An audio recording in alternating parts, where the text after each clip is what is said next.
iPhone 17 ఈరోజు మనం full review చూద్దాము. 83,000 ప్రైస్ బ్రాకెట్ లో iPhone 17 అయితే లాంచ్ చేస్తారనమాట.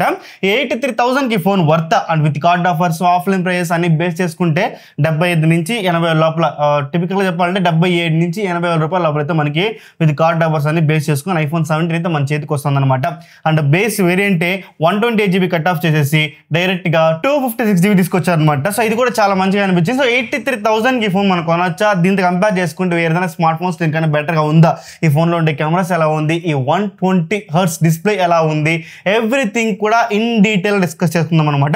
Just SIT back, relax and enjoy. First దీనికి బిల్డ్ క్వాలిటీ అండ్ డిజైన్. ఈ చుట్టూ కూడా మనకి అల్యూమినియం ఫ్రేమ్ తో వస్తుంది. ఫ్రంట్ అండ్ బ్యాక్ చూసుకుంటే గ్లాస్ ప్రొటెక్షన్ తో యూస్ చేస్తున్నారు అనమాట. ఫ్రంట్ సైడ్ మనకి క్రిస్టల్ షీల్డ్ 2 ప్రొటెక్షన్ తో యూస్ చేస్తున్నారు. అండ్ ఈ సంవత్సరం మనకి ఈ ఇయర్ కొత్తగా తీసుకొచ్చింది ఏంటంటే యాంటీ రిఫ్లెక్టివ్ కోటింగ్ అనమాట.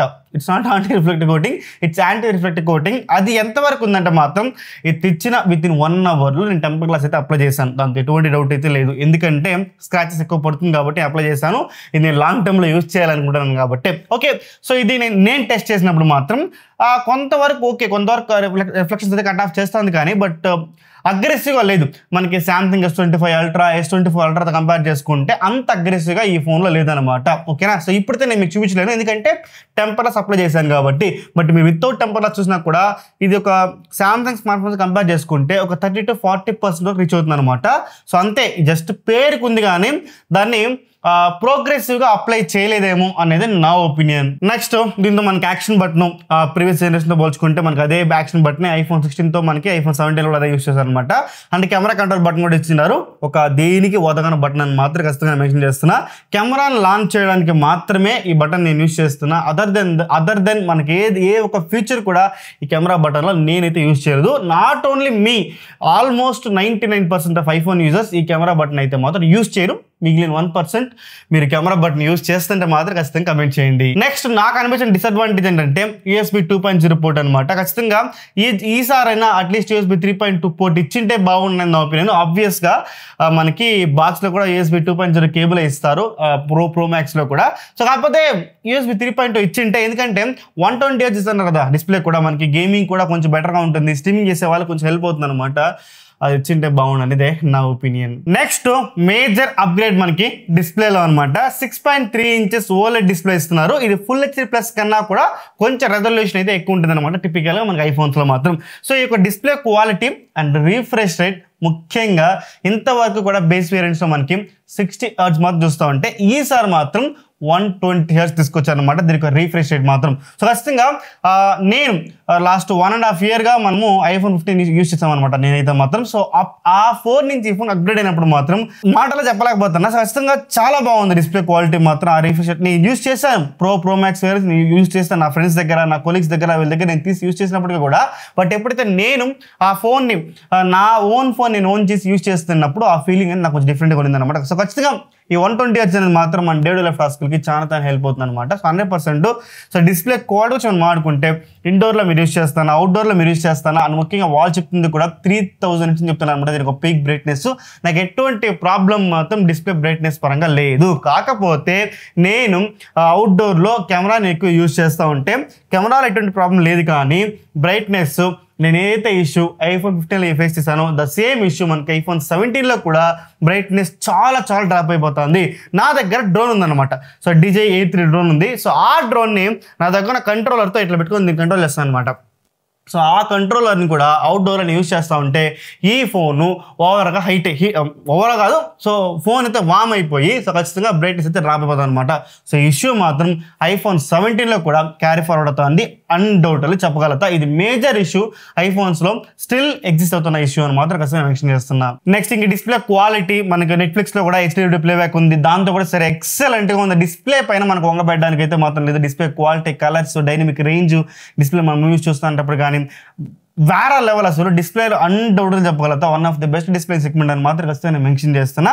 కాకపోతే ఈ నాచ్ మీరు కొంచెం సాటిస్ఫై అవ్వాలి, మీరు దాన్ని కొంచెం కాంప్రమైజ్ అవ్వాలి. ఓకేనా? సో ఈ నాచ్కి అయితే మాత్రం అది కొంచెం మీకు ఓకే అనుకుంటే మాత్రం ఖచ్చితంగా మీరు డిస్ప్లే అయితే మీకు ఎంజాయ్ చేస్తారనమాట. దట్ ఈ 120Hz మాత్రం రియల్గా మీరు ఎంజాయ్ చేస్తారు, అన్డౌటెడ్లీ చెప్తాను.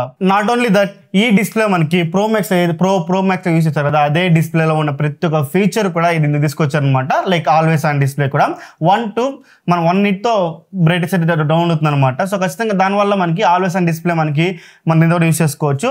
కాకపోతే నేనైతే యూజ్ చేయను ఆల్వేస్ ఆన్ డిస్ప్లే, ఎందుకంటే దీనికి వచ్చిన బ్యాటరీ తక్కువ. ఈ బ్యాటరీ గురించి మనం ఇండెప్త్గా మాట్లాడుకుందాం బ్యాటరీ సెక్షన్లో, బట్ నేనైతే మాత్రం యూజ్ చేయలేదు. సో మీకు కావాలంటే మాత్రం ఖచ్చితంగా ఆల్వేస్ ఆన్ డిస్ప్లే కూడా ఈ ఫోన్లో వర్క్ అవుతుంది, ప్రాపర్ ఆల్వేస్ ఆన్ డిస్ప్లే. ఓకేనా, నెక్స్ట్ మనం మాట్లాడుకోవాల్సింది స్పీకర్స్ గురించి. సో ప్రాపర్ స్టీరియో స్పీకర్స్ అనమాట, డాల్బీ అట్మాస్ సపోర్ట్ చేస్తుంది ఈ స్పీకర్స్ మాత్రం. So one of the best speakers. ఖచ్చితంగా నన్ను అడిగితే టాప్ 1 అంటే మాత్రం నాకు ఐఫోన్స్ అయితే ఇష్టం అనమాట స్పీకర్స్ క్వాలిటీలో. ఐఫోన్స్ తర్వాత pixel phones and Samsung phones అయితే నాకు స్పీకర్స్ క్వాలిటీ చాలా బాగుంటుంది. ఈసారి నథింగ్ ఫోన్ కూడా నన్ను చాలా ఇంప్రెస్ చేసింది. నథింగ్ ఫోన్ 3లో స్పీకర్స్ క్వాలిటీ మాత్రం చాలా లౌడ్గా, చాలా క్లారిటీగా, చాలా బేసిక్గా ఉండింది అనమాట. సో ఐఫోన్స్లో మనకి ఆ రేషియో అనేది 50-50 ఈ క్లియర్గా ఉంటుంది అనమాట. అండ్ బేస్ థంప్ అనేది మనం ఫీల్ అవుతాం ఆడియో క్వాలిటీ మనం విన్నప్పుడు మాత్రం. ఖచ్చితంగా ఆడియో క్వాలిటీ మాత్రం చాలా ఎక్స్ట్రాడనరీగా ఉంది. అండ్ ఇంకోటి నా దగ్గర యాపిల్ 8 Pods Pro 2 ఉందనమాట. దీంతో కూడా నేను ఆడియో క్వాలిటీ విన్నాను. నాకు టిపికల్గా ఆడియో క్వాలిటీ నచ్చలేదు, ఎందుకంటే నేను OnePlus Buds Pro 2, Buds Pro 3, Buds 4, Realme Buds 8-7 వీటి అన్నిటితో కూడా విన్నాను అనమాట. సో ఇది ఆడియో క్వాలిటీ కోసం కాదు, ఫీచర్స్ కోసం, కాల్ క్వాలిటీ కోసం, వీటి కోసం మీరు యూజ్ చేసుకోవచ్చు. కానీ సో నాకైతే మాత్రం ఐఫోన్స్కి బడ్స్తో నేను వింటానంటే మాత్రం నాకు అంత గొప్ప ఫీలింగ్ అయితే మాత్రం వైర్లెస్గా అనిపించలేదని మాత్రం ఖచ్చితంగా మెన్షన్ చేస్తున్నా. వీళ్ళ యాపిల్ ఎకో సిస్టంలో ఉన్న యాపిల్ బడ్స్ Pro 2లో కూడా అంత గొప్ప ఫీలింగ్ అయితే నాకైతే రాలేదు, అది 100% చెప్పగలుగుతాను. నెక్స్ట్ దీనికి పర్ఫార్మెన్స్, యాపిల్ A19 చిప్ అయితే మాత్రం ఇంత యూస్ చేస్తున్నారు అనమాట. మనకి ప్రో మ్యాక్స్ వేరియంట్లో మనకి A19 Pro చిప్ యూస్ చేస్తుంటే దీంతో A19 చిప్ అయితే యూస్ చేస్తారు. నథింగ్ బట్ మనకి ఒక కోర్ అయితే తక్కువ అవుతుంది అనమాట. జీపీలో ఒక కోర్ అయితే తక్కువ అవుతుంది, మిగతా అన్ని కూడా సేమ్ టు సేమ్ ఉంటుంది.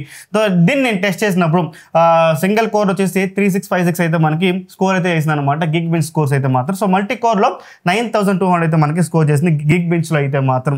సో అండ్ వచ్చారు అయితే నేను టెస్ట్ చేయలేదు ఈ స్కోర్స్, ఎందుకంటే పిక్సెల్ ఫోన్స్లో, యాపిల్ ఫోన్స్లో నేను నమ్మేది అదర్ దెన్ స్కోర్స్ మనకి రియల్ లైఫ్లో బెటర్గా పర్ఫార్మ్ చేస్తుందని మాత్రం ఖచ్చితంగా నేను నమ్ముతాను అనమాట. Okay, while playing games BGMI దగ్గర కొంచెం డిసప్పాయింట్మెంట్ అయితే నేను ఫేస్ చేశాను, ఎందుకంటే BGMI మనకి 120 FPS అయితే ఈ ఫోన్లో సపోర్ట్ చేయదు, ఓన్లీ 90 FPS సపోర్ట్ చేస్తుంది అనమాట. దాన్ని కొంచెం మీరు కాంప్రమైజ్ అవ్వాలి. ఇది వీళ్ళు ఎక్కడ అప్డేట్ అయితే మిక్స్ చేయలేదు. Out of the box 60 FPS support చేసినప్పటికీ కూడా అప్డేట్ దీన్ని ఫిక్స్ చేసి 90 FPS తీసుకొచ్చారు. కాకపోతే 120 FPS పైన వీళ్ళు ఎక్కడ అప్డేట్ అయితే ప్రొవైడ్ చేయలేదు అనమాట. సో నాకు తెలిసినంత వరకు తీసుకొని వస్తారా రారా అనేది ఖచ్చితంగా తెలియదు. సో మన నెక్స్ట్ మేజర్ అప్డేట్ వరకు మనం వెయిట్ చేద్దాం, ఎందుకంటే డిస్ప్లే 120 Hz ఉంది కాబట్టి మోస్ట్లీ తీసుకొని రావచ్చు అనేది నా ఒపీనియన్. అలా తీసుకొస్తేనే బెటర్, ఎందుకంటే క్యాపబుల్లే, బట్ వీళ్ళు బేస్ వేరియంట్కి హయ్యర్ వేరియంట్ డిఫరెన్స్ చూపించాలనుకుంటే మాత్రం వీళ్ళకి ఫూలిష్ థింగ్ అని మాత్రం ఖచ్చితంగా మెన్షన్ చేస్తాను. So present 90 FPS game play ఎలా ఉందంటే మాత్రం ఎక్సలెంట్గా ఉంది, చాలా స్మూత్గా ఉంది. ఆ బుల్లెట్స్ కనెక్ట్ అవ్వడం కానీ, హెడ్ షాట్స్ కానీ, ఎవ్రీథింగ్. నేను మాట్లాడుతుంది BGMI గురించి, ఫ్రీ ఫైర్ గురించి కాదు. ఓకేనా, సో BGMI కూడా సరే 1.5 hours 2 hours ఆడుతాను కూడా చాలా ఎక్సలెంట్గా ఉందన్నమాట. కాకపోతే వైల్ ప్లేయింగ్ గేమ్స్ అయితే మాత్రం మనకి బ్యాటరీ లాస్ అయితే చాలా ఎక్కువ ఉంది, even compare to other smart phones అని మాత్రం ఖచ్చితంగా మెన్షన్ చేస్తున్నా. సో నేను ఒక 1 hour గేమ్ ఆడేపాటికే ఆల్మోస్ట్ ఒక 25% పైన నాకు బ్యాటరీ అయితే డ్రైన్ అవుతుంది అనమాట. ఇది చాలా ఎక్కువ. అన్ని టైమ్స్ కూడా మోర్ దెన్ 20% అయితే మాత్రం నాకు బ్యాటరీ అయితే మాత్రం చాలా ఎక్కువ ఉందని మాత్రం ఖచ్చితంగా మెన్షన్ చేస్తున్నా. మేబీ ఇది గ్లిచ్ అవ్వచ్చు, ఫ్యూచర్లో సాల్వ్ చేయొచ్చేమో, బట్ నాకైతే మాత్రం ప్రజెంట్ అయితే మాత్రం ఇలా ఉందని మాత్రం ఖచ్చితంగా మెన్షన్ చేస్తున్నా. సో ఖచ్చితంగా గేమింగ్లో మాత్రం ఆ 90 FPS గేమింగ్ మాత్రం 100% చాలా స్టేబుల్గా ఉంది, చాలా పర్ఫెక్ట్ హ్యాండిల్ చేస్తుంది అన్డౌటెడ్గా చెప్పగలుగుతాను. అండ్ గైస్, వీడియో మధ్యలో ఒకసారి ఈ స్మార్ట్ ఫోన్ అని కూడా నా సొంత డబ్బులు పెట్టుకొని అన్బాక్సింగ్ రివ్యూ చేస్తాను. మేము ఎందుకు తెలిసిందే, మనకి ఎటువంటి బ్రాండ్ ప్రమోషన్స్ కానీ, బ్రాండ్ రివ్యూస్ కానీ రాదు కాబట్టి నన్ను నాకు సపోర్ట్ చేయాలనుకుంటే, ఈ వీడియో మీకు హెల్ప్ అవుతుందంటే ఖచ్చితంగా లైక్ చేయండి, సబ్స్క్రైబ్ చేయండి. మన 50 సబ్స్క్రైబర్స్కి చాలా దగ్గరగా ఉన్నాము, please be a part of that. Next మనం మాట్లాడుకోవాల్సింది కెమెరాస్ గురించి. బ్యాక్ సైడ్ చూసుకుంటే 48 MP main camera with sensor shift technology and 48 MP fusion కెమెరాతో అల్ట్రా వైడ్ యాంగిల్ కెమెరా అయితే ఇచ్చారనమాట. అండ్ ఫ్రంట్ సైడ్ చూసుకుంటే మాత్రం మనకి 24 MP కెమెరా. ఇది యాక్చువల్గా నన్ను కమెంట్లో అడిగారు, బ్రో ఏంటి బ్రో స్పెక్స్ చూసి చెబుతున్నావా లేదా అని చెప్పేసి. ఎందుకంటే ఇది ఫుల్ సెన్సార్లో ఫోటో తీస్తే 24 MP, ఇది క్రాప్ అవుతుంది కాబట్టి 18 MP అనమాట. సో టిపికల్గా 18 MP, but actual sensor size చూసుకుంటే 24 MP మాత్రం ఖచ్చితంగా మెన్షన్ చేస్తున్నా. బట్ దీన్ని మనం తీసుకోవాల్సింది మాత్రం 18 MP గానే తీసుకోవాలి. సో ఖచ్చితంగా ఈసారి మేజర్ అప్గ్రేడ్ అంటే ఫ్రంట్ కెమెరా అని చెప్పుకోవచ్చు. ఇది డ్రాస్టిక్గా ఇంప్రూవ్ ఉందా బ్రో అంటే మాత్రం ఖచ్చితంగా ఆ లెవెల్కి అయితే లేదు, బట్ 20 to 30% అయితే మాత్రం మనకి డీటెయిల్స్ అయితే మాత్రం ఎక్స్ట్రాగా చూపిస్తుంది అనమాట. 100% చెప్పబడతా. దట్టు ఈ వర్టికల్గా పెట్టుకొని మనం ల్యాండ్స్కేప్ ఫోటోస్ తీసుకోవడం నాకు చాలా హెల్ప్ అవుతుంది.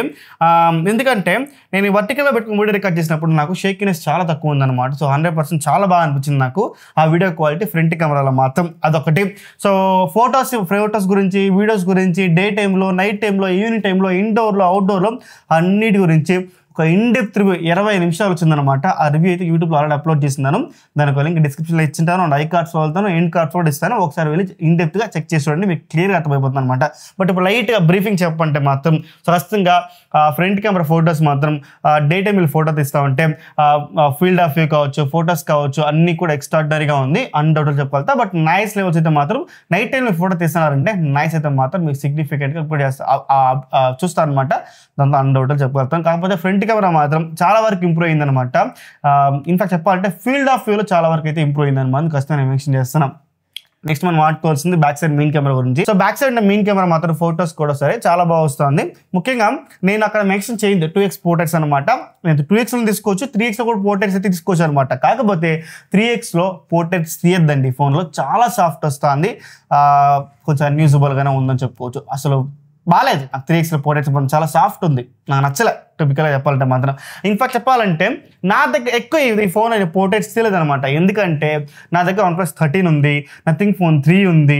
సో ఇవన్నీ కూడా 3x డెడికేటెడ్ 3x లెన్స్ ఇవ్వడం వల్ల ఆ ఎడ్జ్ కటింగ్ కావచ్చు, ఆ ఫోటో క్వాలిటీ కావచ్చు, దీంతో కంపేర్ చేసుకుంటే ఫార్ బెటర్గా ఉందన్నమాట ఆ ఫొటోస్. కాబట్టి వీటిని తీసుకొని నేను పోర్ట్రేట్స్ తీసుకుంటాను. OnePlus 13 ఇదే, ఓకేనా. సో వీటి నుంచి యూజ్ చేసి నేను ఫోటోస్ తీసుకుంటాను అనమాట when compare to iPhone 17. So ఖచ్చితంగా పోర్ట్రేట్స్ ఈ ఫోన్ మీరు కొనుక్కున్నప్పుడు 2x పోర్ట్రేట్స్ మీకు మోర్ దెన్ ఎనఫ్ మీరు సాటిస్ఫై చేస్తుంది. బట్ సమ్ టైమ్స్ సబ్జెక్ట్ మీకు దూరంగా ఉండి ఒక నడుము కన్నా కింద మీరు ఫోటోలు తీస్తూ ఉంటే మాత్రం ఆబ్వియస్గా ఎడ్జ్ కటింగ్ మాత్రం అంత గొప్పగా అయితే మాత్రం ఉండదు, ఎందుకంటే ఇది డెడికేటెడ్ 2x లెన్స్ కాదు కాబట్టి. నెక్స్ట్ అల్ట్రా వైడ్ యాంగిల్ గురించి కూడా మీరు ఇన్డెప్త్ రివ్యూలో, కెమెరా రివ్యూలో చెక్ చేసుకోండి, క్లియర్గా మెన్షన్ చేస్తున్నా. మనం ఫర్దర్గా మాట్లాడుకుంటే 2xలో సినిమాటిక్ వీడియో గురించి మనం మాట్లాడుకుందాము. అది ఇద్దరు ఫ్రంట్ కానీ బ్యాక్ కానీ ఖచ్చితంగా చాలా బాగుంది. ఎందుకంటే అప్గ్రేడ్స్ లేవు. ఈ సినిమాటిక్ వీడియో వచ్చినప్పటి నుంచి ఇంకొంచెం బెటర్ చేస్తే బాగుండు, అట్లీస్ట్ 4K60 తీసుకొస్తే బాగుండు. అంటే 4K60 తీసుకొస్తే ప్రాసెసర్ పైన కొంచెం లోడ్ ఎక్కువ పడుతుంది అనమాట, ఫ్రేమ్స్ ఎక్కువ పడుతుంది కాబట్టి లోడ్ ఎక్కువ పడుతుంది, ఫోన్ హిట్ అవుతుంది. ఇవన్నీ కూడా వాళ్ళు కన్సర్న్గా పెట్టుకొని 4K30 స్టిక్ ఆన్ అయ్యారు అనమాట. బట్ కాకపోతే ఓవర్ ది ఇయర్ మనకి ప్రాసెసర్ అప్గ్రేడ్ అవుతుంది కాబట్టి దాన్ని కూడా అప్గ్రేడ్ చేస్తే బాగుండు. 4K60కి ప్రో మ్యాక్స్లో కూడా 4K60 తీసుకురాలేదు సినిమాటిక్ వీడియోలో. క్రియేటర్స్కి చాలా హెల్ప్ అవుతుంది ఈ పోర్ట్రేట్ వీడియో మాత్రం, సినిమాటిక్ వీడియో మాత్రం. ఖచ్చితంగా cinematic video quality back side కావచ్చు, ఫ్రంట్ కావచ్చు చాలా బాగుంది. ముఖ్యంగా 4Kలో మన డైనమిక్ రేంజ్ కూడా చాలా బాగా మేనేజ్ చేస్తుంది అనమాట, అన్డౌట్ చెప్పగలుగుతాను. నన్ను అడిగితే iPhone 16 to 17 కెమెరాలో మేజర్ అప్గ్రేడ్స్ మీరు చూడకపోవచ్చు. 15 to 17 కూడా ఎక్కడ మనకు అప్గ్రేడ్ తెలుస్తుందంటే ఫ్రంట్ కెమెరాలో మనకు మేజర్ అప్గ్రేడ్ అయితే తెలుస్తుంది అనమాట. సో అక్కడ తప్పించి సిగ్నిఫికెంట్గా అప్గ్రేడ్ ఉందా బ్రో అంటే మాత్రం నాట్ అట్ ఆల్. బట్ ఒక 20% అయితే డిఫరెన్స్ అయితే మీరు ప్రతి ఒక్క సెన్సార్ని మీరు గమనిస్తారు. సో కెమెరా కోసమే అప్గ్రేడ్ అవ్వాల్సిన అవసరం అయితే ఖచ్చితంగా లేదని మాత్రం మెన్షన్ చేస్తున్నాను. నెక్స్ట్ మనం మాట్లాడుకోవాల్సింది బ్యాటరీ గురించి. నాకు చాలా బాగా అనిపించింది ఇక్కడ అప్గ్రేడ్స్ మాత్రం, ఎందుకంటే ఆ బ్యాటరీ పెద్దగా ఇంప్రూవ్ అయితే లేదనమాట. బ్యాటరీ SOT కావచ్చు, బ్యాటరీ MAH కావచ్చు, ఆ సంథింగ్ అరౌండ్ 3656 ఎంతో బ్యాటరీ తీసుకొచ్చారు. వాళ్ళు చెప్తుంది 30 గంటల సేపు మీరు కంటిన్యూస్ యూజ్ చేసుకొని చెప్తారు అనమాట. అవన్నీ ఆ డోళ్ళన్నీ పక్క పెట్టేస్తే దీనికి ఛార్జింగ్ స్పీడ్స్ చూసుకుంటే 40 వాట్ సపోర్ట్ చేస్తుంది అనమాట. బట్ ఇండియాలో మనకి 40 వాట్ ఛార్జరే ఉండదు అది. సో నేను యూజ్ చేసింది మాత్రం CMF ఛార్జర్ అండ్ రింకే ఛార్జర్ అనమాట. సో రింకేది 65 వాట్ గ్యాన్ ఛార్జర్ అనమాట. సో ఇది కూడా నాకు చాలా బాగా అనిపించింది ఛార్జర్. దీనికి లింక్ కూడా డిస్క్రిప్షన్లో ఇచ్చింటాను. iPhone 17 మీరు కొంటే 17 కానీ ప్రో మ్యాక్స్ ఏది కొన్నా కూడా ఈ ఛార్జర్ అయితే ఖచ్చితంగా రికమెండ్ చేస్తాం. రింకే వాళ్ళ ఛార్జరు. అండ్ ప్రో మ్యాక్స్ కానీ మీరు కొంటే వాళ్ళ ఒక కేబుల్ ఉందన్నమాట, 3.2 కేబుల్. క్వాలిటీ మాత్రం నెక్స్ట్ లెవెల్ ఉంది, 100% చెప్పగలుగుతాం. సో ఖచ్చితంగా నన్ను అడిగితే రింకే ఛార్జర్ 60 వాట్ ఛార్జర్, దీనికి లింక్ అయితే మాత్రం డిస్క్రిప్షన్లో ఇచ్చింటాను. వీళ్ళేం మనకి ప్రమోషన్ చేయడానికి ఇవ్వలేదు అనమాట. సో నా ఓన్గా నేను చెప్తున్నా, ఈ ఛార్జర్ నాకు బాగా అనిపించింది. అంటే CMF ఛార్జర్ బాగుంది, కాకపోతే అది కొంచెం బల్కీగా ఉండడం వల్ల పోర్ట్స్ అయితే ఆక్యుపై చేస్తుంది అనమాట సిఎంఎఫ్ ఛార్జర్. కాబట్టి నాకు రింకే ఛార్జర్ కొంచెం బెటర్ అనిపించింది అనమాట. 65 వాట్ గ్యాన్ ఛార్జర్. ఈ ఛార్జర్తో నేను ఛార్జింగ్ పెడితే, వీళ్ళు ఇచ్చిన కేబుల్తో నేను ఛార్జింగ్ పెడితే నాకు వాళ్ళు చెప్పిన విధంగానే 50% ఛార్జింగ్ విత్ 20 minutes అయితే రీచ్ అయిపోతుంది అనమాట. ఫుల్ ఛార్జ్ అవ్వాలంటే 0 to 100% ఛార్జ్ అవ్వాలంటే మోర్ దెన్ 1 hour 15 minutes అయితే మాత్రం టైం తీసుకుంటుంది ఇప్పటికి కూడా. సో మోస్ట్లీ మనం 0% తీసుకొని రాం కాబట్టి ఈ ఫోన్ మీరు ఛార్జింగ్ పెట్టినారంటే విత్ ఇన్ 1 hourలో మనము ఛార్జ్ అయిపోవడం ఎక్స్పెక్ట్ చేయొచ్చు. 50% విత్ ఇన్ 20 minutes ఛార్జ్ అవ్వడం మాత్రం నాకు చాలా హెల్ప్ అవుతుంది అనమాట. ఎందుకంటే మనకి ఫుల్ ఛార్జ్ అవ్వకపోయినా మనం స్నానం చేసుకోనో తినేసో టిఫిన్ చేసో బయట వచ్చే లోపల 50% ఛార్జింగ్ ఉంటే ఎమర్జెన్సీ మనం బయట వెళ్ళాలంటే ఫోన్ తీసుకొని బయట వెళ్ళిపోవచ్చు. లాస్ట్ జనరేషన్ 25 వాట్ కంపేర్ చేసుకుంటే ఈ 40 వాట్ మాత్రం నాకు చాలా అప్గ్రేడ్గా క్లియర్ కనిపిస్తుంది. ఓకే, దీని ఒక SOT బ్యాటరీ గురించి మనం మాట్లాడుకుంటే మాత్రం ఖచ్చితంగా ఒకరోజు 7 hours అయితే మాత్రం వచ్చిందనమాట. SOT నెట్ఫ్లిక్స్లో మూవీస్ చూసుకుంటా ట్రావెలింగ్ చేస్తాను వెళ్ళినప్పుడు, రామేశ్వరం వెళ్ళినప్పుడు అలా ఉండి ఒక 7 hours to 7 hours 30 minutes అయితే నాకు 7 hours మ్యాక్సిమం నాకైతే బ్యాటరీ SOT అయితే వచ్చింది. బట్ మ్యాక్సిమం ఆఫ్ ద టైమ్స్లో 6 నుంచి 6.5 గంటల సేపు మాత్రమే దానికి SOT లాస్ట్ అవుతుంది అనమాట. With 10 to 15% of charging, with 20% of charging అని మనం చెప్పుకోవచ్చు. ఓకేనా? సో ఖచ్చితంగా నన్ను అడిగితే మాత్రం బ్యాటరీలో అప్గ్రేడ్ ఉంది. బట్ అప్గ్రేడ్ మనకి ప్రీవియస్ మోడల్తో కంపేర్ చేసుకుంటే అది మనకు తెలియదు. బికాస్ ఇది 120 డిస్ప్లే, దీని అంతా కీపప్ చేస్తాను కాబట్టి ఖచ్చితంగా అప్గ్రేడే, లేదని నేను చెప్పలేదు. బట్ ఈ కాంపాక్ట్ ఫోన్స్ అన్నిటితో కంపేర్ చేసుకుంటే iPhone 17 చాలా చాలా బెటర్ బ్యాటరీ లైఫ్లో. Samsung S25, iPhone Pixel 10 వీటితో అన్నిటితో కంపేర్ చేసుకుంటే ఖచ్చితంగా మనకి iPhone 17 చాలా బెస్ట్ బ్యాటరీ లైఫ్ అయితే మనకు ప్రొడ్యూస్ చేస్తుంది అనమాట. ఒక ఆల్ డే మీకు వర్క్ కోసం మీరు బయట వెళ్తున్నారంటే మాత్రం 100% సపోర్ట్ చేస్తుంది, అన్డౌటెడ్ చెప్పగలుగుతాం. ఇంకో ఫ్యాక్టర్ చెప్తాను చూడండి. నా దగ్గర 10% నేను ఛార్జింగ్ ఉంటే నా దగ్గర ఉన్న ఆండ్రాయిడ్ ఫోను ఏ ఒక్క ఫోన్ నేను బయట తీసుకుని వెళ్ళడానికి ధైర్యం చేయను.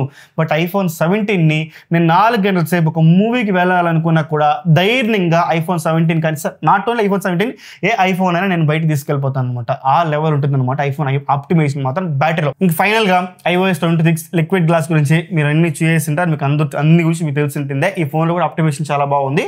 చిన్న గ్లిచెస్ బగ్స్ అయితే మాత్రం ఖచ్చితంగా ఇప్పటికీ క్యారీ ఫార్వర్డ్ అవుతుంది, లేదని నేను చెప్పను. ఓకే, iOS 26 గురించి మనం పక్క పెట్టేస్తే యాపిల్ ఇంటెలిజెన్స్ గురించి మనం మాట్లాడుకుందాం. ఎందుకంటే ఏ ఫీచర్స్ కోసం మాత్రం ఐఫోన్ కన్సిడర్ చేయొద్దండి. Samsung phone is far more better ఉందన్నమాట యాపిల్ ఏ ఫీచర్స్ కన్నా కూడా.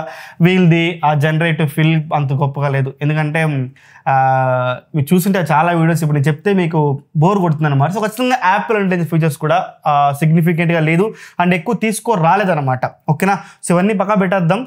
మళ్ళీ ఎప్పుడైనా ఇన్డెప్త్గా వాళ్ళు తీసుకొచ్చారంటే యాపిల్ ఇంటెలిజెన్స్ గురించి మనం మాట్లాడుకుందాం అన్నమాట ఖచ్చితంగా. ఎందుకంటే iPhone 17 నా దగ్గర more than 1.5 year to 2 years ఉంటుంది అనమాట. సో ఖచ్చితంగా అప్పుడైతే మనం ఇన్డెప్త్గా డిస్కస్ చేసుకుందాం. ఇన్ కేసు వాళ్ళు తీసుకుని వచ్చారంటే మాత్రం. సో ఖచ్చితంగా ఓఎస్ ఎక్స్పీరియన్స్ మాత్రం చాలా స్మూత్గా ఉంది, చాలా బాగా హ్యాండిల్ చేస్తుంది అనమాట. ఎటువంటి ప్రాబ్లమ్స్ లేదు. ర్యామ్ మేనేజ్మెంట్ మీకు ఐఫోన్స్ తెలిసిందే ఎలా ఉంటుందని చెప్పేసి కూడా. సో ఖచ్చితంగా అదే మనకి iPhone 17లో కూడా ఉంది అని చెప్పాలనిపించినప్పటికీ కూడా కొన్ని సార్లు నాకు బ్యాక్గ్రౌండ్ ల్యాబ్స్ అయితే రీలోడ్ అవుతుంది అనమాట. అది 1-2 సార్లు అయితే నేను నోటీస్ చేశాను. 1-2 సార్లు ఎక్కువ సార్లు అయితే లేదనమాట. అది మాత్రం మెన్షన్ చేస్తున్నా. Next other features, Wi-Fi 7 support చేస్తుంది, అది మనకి ఇండియాలో అవైలబుల్ లేదు. అండ్ బ్లూటూత్ 6 సపోర్ట్ చేస్తుంది అండ్ NFC ఉందన్నమాట ఈ ఫోన్లో. అది ఎందుకు యూజ్ అవుతుందో యాపిల్ ఫోన్స్ నాకైతే అర్థం కాదు. NFC మేబీ ఈ కాంటాక్ట్ షేరింగ్కి మనకి యాపిల్ ఎయిర్ డ్రాప్స్కి ఏమైనా యూజ్ అవ్వచ్చేమో. ఎందుకంటే మనకి వైర్లెస్ పేమెంట్స్ మనకి యాపిల్ పే అయితే మనకి ఇండియన్ సపోర్ట్ లేదు కాబట్టి నాకు అది పెద్ద యూస్ఫుల్గా నాకైతే NFC అయితే అనిపించలేదు. అదొకటి. అండ్ ప్రెసిషన్ డ్యూయల్ ఫ్రీక్వెన్సీ అయితే మనకి యాపిల్ ఉంది కదా, సో అదే మనకి ఈసారి iPhone 17లో కూడా యూజ్ చేశారనమాట. ఇంకా ఫైనల్గా iPhone 17 వర్తా బ్రో అంటే కొనచ్చా బ్రో అంటే 200% కొనొచ్చు. బట్ నన్ను అడిగితే జనవరి వరకు వెయిట్ చేయండి. రిపబ్లిక్ డే సేల్లో ఒక 60 నుంచి 65 వేలకు కూడా దీనికి ప్రైస్ డ్రాప్ అవ్వడానికి చాలా హై ఛాన్స్ ఉంటుంది. లేదంటే మనకి ఎక్స్ట్రా బంప్ డిస్కౌంట్ ఉంటుంది అనమాట ఎక్స్చేంజ్ పైన. వీటన్నిటిని కూడా మీరు ఆఫర్ అవైల్ చేసుకుని కొనుక్కుంటే బెటర్. ప్రెసెంట్ iPhone 17 కొనుక్కోండి. ఫోన్ పరంగా ఎటువంటి కంప్లైంట్స్ మేజర్గా లేవు. కాకపోతే దీన్ని మనం కొనుక్కునేటప్పుడు ఇంకొంచెం బెటర్ వాల్యూ ఫర్ మనీకి కొనుక్కోవాలనుకుంటే నన్ను అడిగితే ఒక జనవరి రిపబ్లిక్ డే సేల్ తర్వాత మనం కొనుక్కుంటే ఒక 60 నుంచి 65 వేల మధ్యలో దీనికి ఈ ఫోన్ మనం గ్రాప్ చేయొచ్చు అనమాట. చాలా మంచి స్మార్ట్ ఫోనే, మంచి డిస్ప్లే తీసుకొచ్చారు, మంచి ప్రాసెసర్ తీసుకొచ్చారు అండ్ బేస్ వేరియంట్ 2 తీసుకోవడం మాత్రం నాకు చాలా బెటర్ అనిపించింది అనమాట. సో ఇంకోటి iPhone 16 Pro తీసుకోవాలన్నా 17 తీసుకోవాలనేది మాత్రం మీకు టెలిఫోటో లెన్స్ చాలా ఇంపార్టెంట్, కెమెరా నాకు ProRes 1 ఇంపార్టెంట్ అనుకుంటే iPhone 16 Proకి వెళ్ళిపోండి. లేదంటే మాత్రం 17 చాలా బెస్ట్ ఆప్షన్ అనమాట. సో ఖచ్చితంగా మెన్షన్ చేస్తున్నా. సో ఇది గైస్ ఐఫోన్ 17 యొక్క full review. Each and every point కూడా మీకు క్లియర్ అవుతుంది అనుకుంటున్నాం. ఇంకేం డౌట్స్ కూడా ఖచ్చితంగా మీరు చేయండి. ప్రతి కమెంట్ కూడా ఎప్పుడు చేస్తాను. దివ్ సేర్ సైనింగ్ ఆఫ్. జై హింద్.